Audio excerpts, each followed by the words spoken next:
Today we're going to be learning to use our iPad as a digital instrument, as a digital keyboard. This marking period we're going to be learning a lot how to read music and to read melodies off of the treble clef, and we're going to need some way to perform those melodies that we are reading.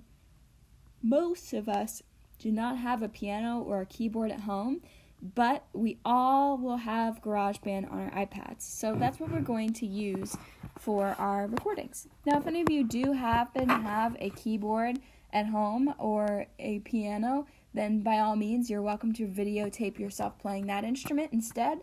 But a lot of us are going to be working on GarageBand. So that's what I'm going to show you how to do. First, you'll open GarageBand. And GarageBand's nice because you're going to have to record a lot of your work to demonstrate how you're doing. So GarageBand, we already know how to record things, so this is going to be a great way to start. So I'm going to press the blue plus as if I'm starting a new recording, because I am actually going to record today.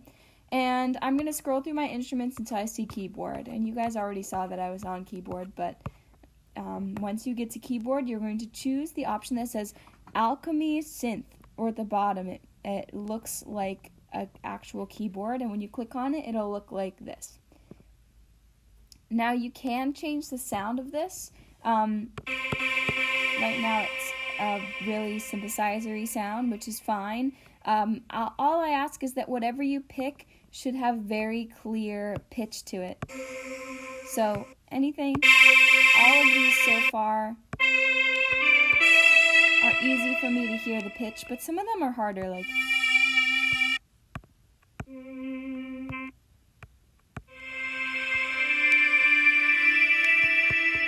something like this one where if I press the keys quickly, I can't hear the pitches as well. You don't want to pick that. Now what I always like to pick is a piano, so in order to do that I'm going to have to go back to main categories, go to keyboards, and I really like their classical grand piano sound. So that's what I'm going to use. Now this keyboard is really small, and we're going to be doing what's called a 5-finger scale in the rest of this video, and you're going to need a full 5 notes. Now in this case there are 5, you could see,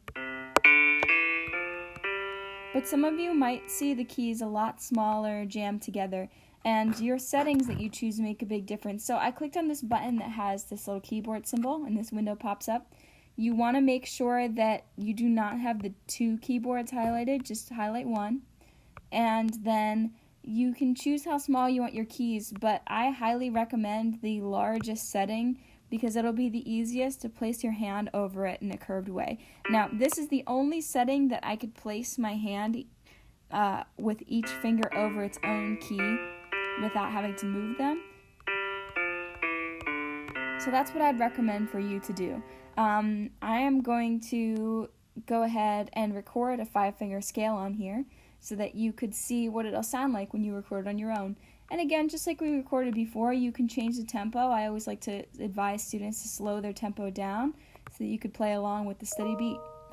Alright, let's hear what this will sound like. I'm going to record it.